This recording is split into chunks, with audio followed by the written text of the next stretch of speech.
Welcome students of class 7.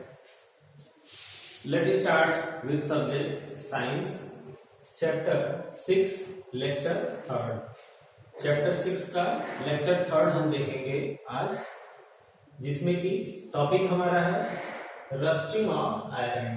ठीक है, इसके पहले लेक्चर में हमने फिजिकल चेंजेस और केमिकल चेंजेस देखे थे।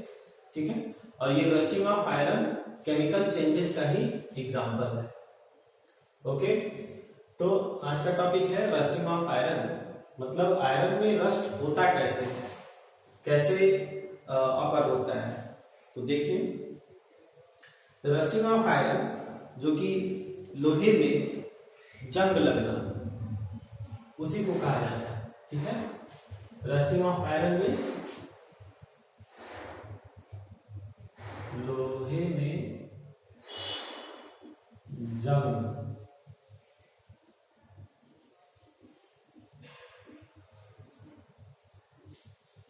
ठीक है, तो इसलिए हिंदी में बता दे रहे हैं कि सबको आसानी से समझ में आ जाए, बहुत दिक्कत ना हो। अब देखिए, this is one chain that affects iron articles slowly gradually. ठीक है, ये आयरन आर्टिकल्स जो लोहे के बने सामान है, उसको वो धीरे धीरे डिग्रेड करता है, धीरे धीरे गलाता जाता है।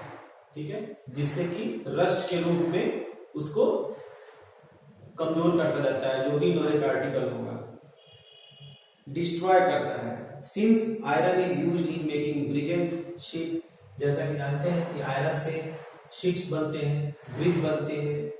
ठीक है, cars, trucks, so many bodies, so many articles, household articles. ठीक है, ये सभी बनते हैं। The monetary loss due to rusting is huge, और रस्टिंग से बहुत ज्यादा नुकसान होता है। ठीक है, चाहे कोई ऑर्गेनाइजेशन हो, चाहे हमारा घर ही क्यों ना हो, अगर मान लीजिए गेट है, तो वो धीरे धीरे क्या होता है, खराब होता जाता है, तो नुकसान होता है उससे। तो इसके प्रिवेंशन के बारे में भी हम आगे पढ़ेंगे कि इसको कैसे हम रोक सकते हैं। ठीक है, तो now continue by this. The process of rusting can be represented by the following equation. जो रस्टिंग का प्रोसेस है, we can follow and we can understand by this equation. ठीक है, हम इस इक्वेशन से समझ सकते हैं क्या होता है। देखिए, ये है आयरन Fe। ठीक है, लोहा या लोहे के बने कोई भी आर्टिकल, तो वो क्या होता है, वो Fe होता है, आयरन होता है। अब देखिए, जब उससे ऑक्सीजन जुड़ता है प्लस O2, ऑक्सीजन जुड़ता है, कहां से ऑक्सीजन जुड़ गया, ऑक्सीजन कहां से आ गया, बाई एयर, बाई एयर। ठीक है, एयर में ऑक्सीजन होता है, you know that everybody. Then तो एयर से, हवा में, हवा से ऑक्सीजन जुड़ा, किससे, Fe से, और क्या जुड़ गया, प्लस H2O, वाटर जुड़ा। ठीक है ना, वाटर से अगर अटैचमेंट हुआ आयरन में, तो वो क्या होगा, देख रहे हैं, Fe में O2 प्लस हो गया, वाटर प्लस हो गया, तो ये एक रिएक्शन बना लेगा। और क्या रिएक्शन बनाएगा, Fe2O3। देख रहे हैं, Fe2O3 इसने एक रिएक्शन बनाया, और ये रिएक्शन बनाने के बाद रस्टिंग की प्रोसेस स्टार्ट हो गई। रस्टिंग की प्रोसेस ग्रेजुअली, धीरे धीरे स्टार्ट हो गई। अब इस कंपाउंड को क्या कहा जाता है, आयरन ऑक्साइड। क्या कहते हैं स्टूडेंट्स, आयरन ऑक्साइड। ठीक है, इसको कहते हैं आयरन ऑक्साइड। इसका केमिकल नेम, ये तो जनरल नेम है iron oxide, chemical name ferric oxide. Chemical name इसको क्या कहेंगे स्टूडेंट्स, फेरिक ऑक्साइड। ओके, तो ये है ferric oxide.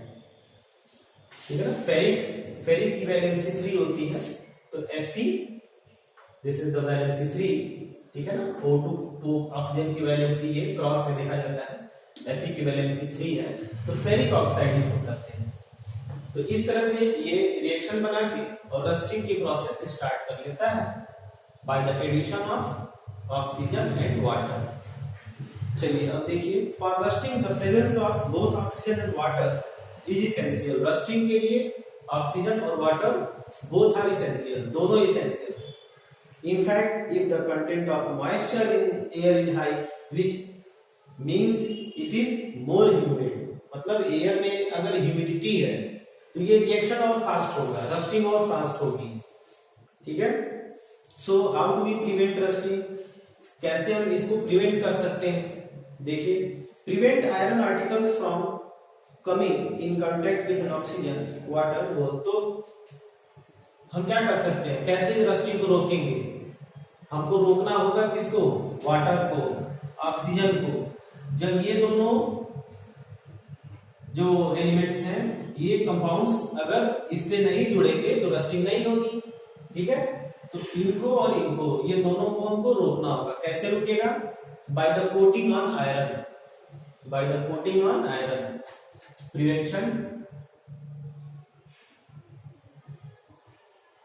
Prevention of rusting by the coating of paint, grease, ठीक है ना, oil etcetera on the iron articles. Okay students, by the coating of paint, iron पे पेंट लगा के, ग्रीस लगा के, ऑयल लगा के etcetera on the iron articles, ठीक है ना। आयरन आर्टिकल्स पे ये सब लगा करके हम रस्टिंग से प्रिवेंट कर सकते हैं, ठीक है ना। Prevention of rusting. तो इस तरह से these coats should be applied regularly to prevent, और ये कोट्स जो है रेगुलरली हमको करते रहना होगा, जिससे कि, ठीक है।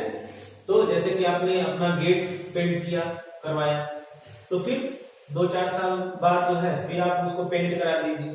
तो इस तरह से बाय द कोटिंग रेगुलरली, मतलब रेगुलर उसमें 2-4 साल 5 साल के पेंट कराते रहिए, तो वो रस्टिंग से बचा रहेगा और आपका आयरन का आर्टिकल या गेट या कुछ भी वो सेफ रहेगा, ठीक है। Another way is to deposit a layer of metal like chromium or zinc or iron, ठीक है। Another process है by galvanization, by galvanization, ठीक है, by galvanization, ठीक है ना। galvanization प्रोसेस में क्या होता है?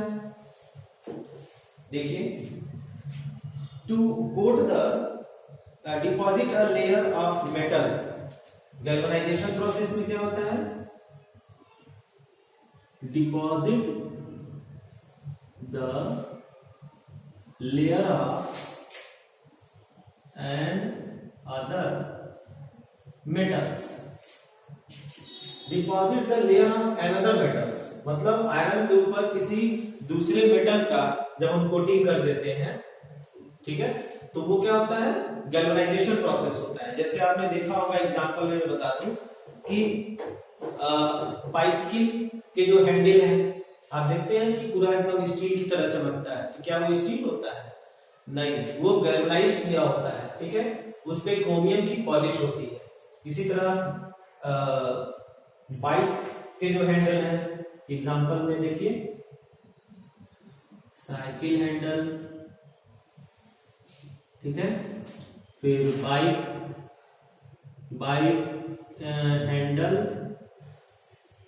कैरियर, ठीक है ना। आपने देखा होगा कि वो पूरा स्टील की तरह चमकता है, ठीक है ना। लेकिन जब आप उसमें मैग्नेट आप लगाओगे तो मैग्नेट क्या होगा? उस पर चिपक जाएगा। तो क्या होता है? वो डिपॉजिट ऑफ क्रोमियम, ठीक है ना, डिपोजिशन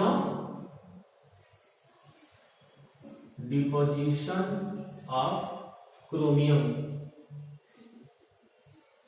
क्रोमियम का डिपोजिशन होता है, ठीक है। अनदर और भी सारे आर्टिकल में जैसे जिंक का, ठीक है, मेटल लाइक क्रोमियम, जिंक और जिंक का भी बहुत जगह पे होता है कोटिंग, ठीक है। तो इस तरह से जो है गैल्वेनाइजेशन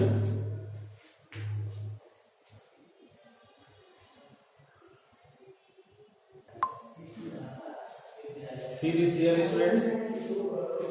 तो मैं बता रहा था कि डिपोजिशन ऑफ क्रोमियम, ठीक है ना, डिपोजिशन ऑफ क्रोमियम और जिंक ऑन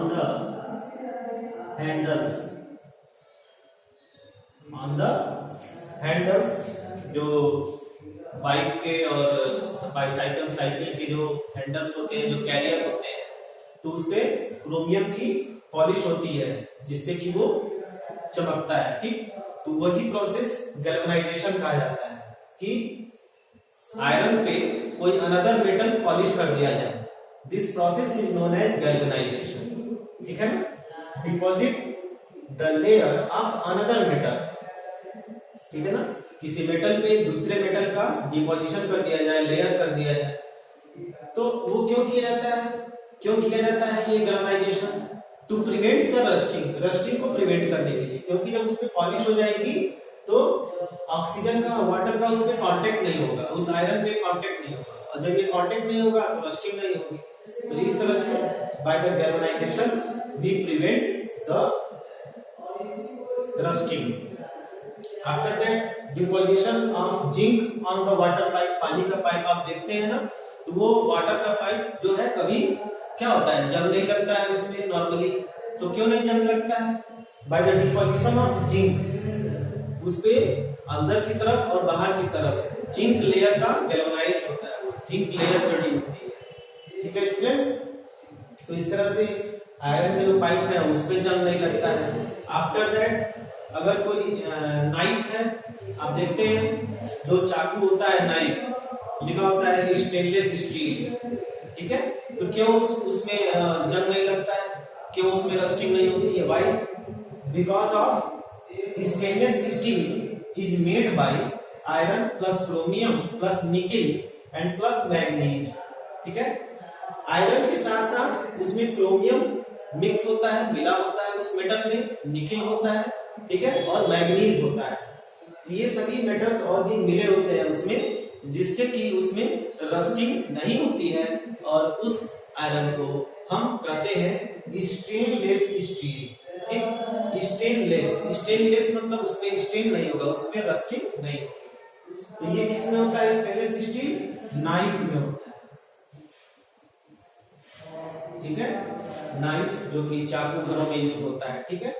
तो इस तरह से आपने देखा रस्टिंग, प्रिवेंशन ऑफ रस्टिंग, ठीक है ना, रस्टिंग को कैसे हम प्रिवेंट कर सकते हैं। तो by this process we prevent the rusting.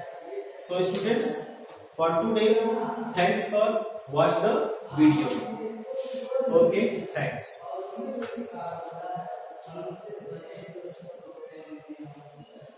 Sure.